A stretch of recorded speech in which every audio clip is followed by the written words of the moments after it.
नमस्कार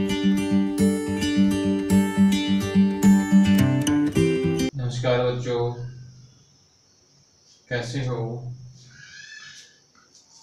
आइए आज आपको रीजनिंग में आगे चलते हैं। इस वीडियो में क्लासिफिकेशन जो रीजनिंग का एक विषय है, एक टॉपिक है, जिसको हम हिंदी में वर्गीकरण कहते हैं, या विषम या बेमेल संख्याओं को अलग छांटना, बेमेल अक्षरों को अलग छांटना, बेमेल शब्दों को अलग छांटना, या इंग्लिश में ऑड मैन आउट भी कहते हैं।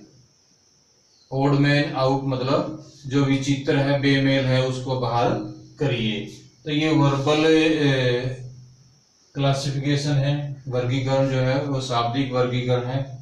और इसमें हम 3 प्रकार के प्रश्न पूछे जाएंगे। इस प्रकार से अंकों में पूछेंगे, जैसे कि आपको एनालॉजी में बताया गया है, सीरीज में बताया गया है, अक्षरों में और शब्दों में।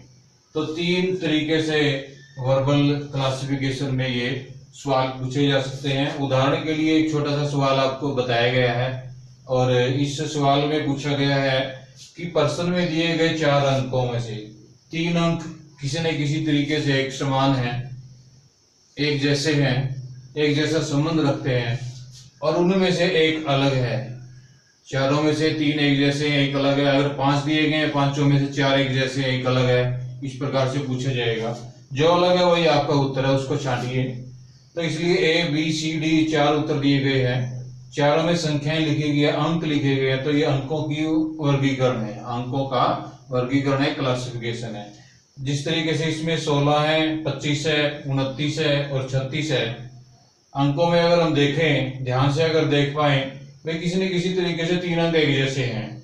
तो ये 16 है, 25 है, ये भी वर्ग संख्या है, ये भी वर्ग संख्या है और ये भी वर्ग संख्या है। लेकिन जो 29 है वो वर्ग संख्या नहीं है, इसलिए हमारा उत्तर 29 आएगा। अगर हम सम के हिसाब से देखें, सम संख्या, विषम संख्या, भाज्य संख्या, अभाज्य संख्या, वर्ग संख्या, घन संख्या या पूर्णांक, या इस तरीके से कहीं ना कहीं बहुत सारे तरीके हैं, बहुत सारे मतलब पैटर्न है, अलग अलग तरीके से सवाल पूछे जा सकते हैं। और समझने के लिए ये आपको बताया गया है। अदरवाइज तो बहुत सारे सवाल यहाँ पे लिखे भी जा सकते हैं, उसमें टाइम भी लगता है। फिर भी आपको बताया गया अंकों में, अगर इन्हीं अंकों की जगह अगर हम ये बात करें, अक्षरों की बात करें, तो यहाँ अंकों की जगह अक्षर लिखे जा सकते हैं, जिसको हमें अगले उसमें देख सकते हैं।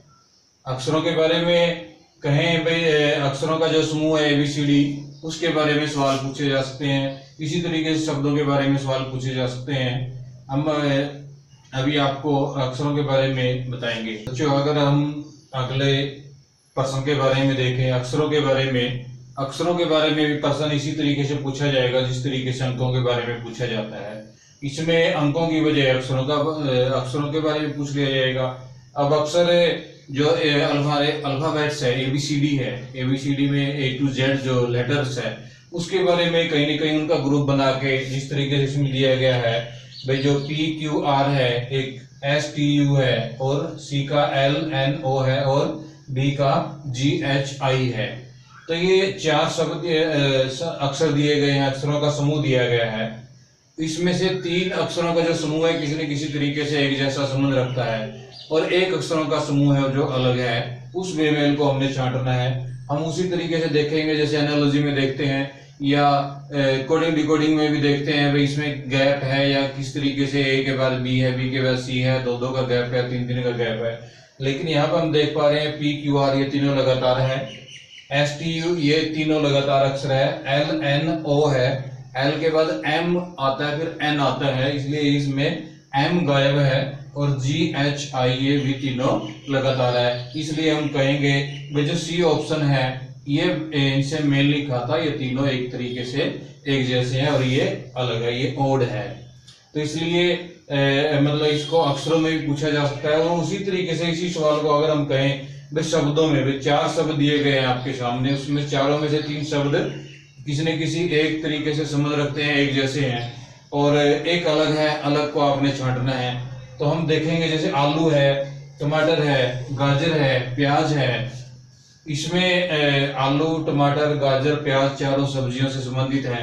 लेकिन कहीं ना कहीं सब्जियों में भी आगे हम वर्गीकरण कर सकते हैं। अगर ध्यान से देखें, आलू जो है जमीन के नीचे, टमाटर जमीन से ऊपर मिलता है, गाजर है वो भी मिट्टी में जमीन के नीचे है, और जमीन में प्याज है वो भी मिट्टी में नीचे पे मिलते हैं, आलू भी। और ये तीन, आलू, गाजर और प्याज, ये तीनों मिट्टी में पैदा होते हैं, नीचे मतलब मिट्टी में अंदर, और ये जो है ये मिट्टी के ऊपर इसके जो फल लगता है, ये टमाटर ऊपर है। तो ये अलग से तरीके से हम दर्शा सकते हैं। इसलिए इसमें कोई निश्चित सिलेबस नहीं है, निश्चित पैटर्न नहीं है। इसका बहुत बड़ा वाइड सिलेबस है, मतलब वाइड शब्दों का तो भंडार इतना है। और हम कह सकते हैं भाई उसको कोई राजधानियों के बारे में पूछ लें, 4 देशों की राजधानी दे दें, उसमें एक शहर का नाम हो, 3 राजधानियों का नाम हो, या देशों का नाम दे दें, या मुद्राओं का नाम दे दें, देश की मुद्रा, या फिर किसी काम का नाम दे दें। डॉक्टर है, जैसे अध्यापक है, और अलग अलग इस तरीके से नाम दे दें, तीनों में से एक जैसा है, 3 एक जैसे, एक अलग है। तो बहुत सारा मतलब इसमें वस्तुओं का नाम दे दे हैं, जैसे कुर्सी है, मेज है, फर्नीचर है, कितने भी अब इसमें सवाल बना सकते हैं। ये आपकी जो मानसिक योग्यता है, जो मेंटल है, जो मेंटल एबिलिटी है आपकी, जो बुद्धि जो परीक्षण है, उसकी इंटेलिजेंस जांचने के लिए आपको ये क्लासिफिकेशन का एक तरीका निकाला गया है, इजाद किया गया है, वर्गीकरण। मतलब वस्तुओं में हम ग्रुपों में शामिल, वस्तुओं को ग्रुपों में क्लासिफाई कर पाए, उनको एक कैटेगरी में, एक विशेष वर्ग में, विशेष ग्रुप में उनका हम क्लासिफिकेशन करना सीख जाएं। ये हमारे इंटेलिजेंस में एक अच्छा टॉपिक है क्लासिफिकेशन का।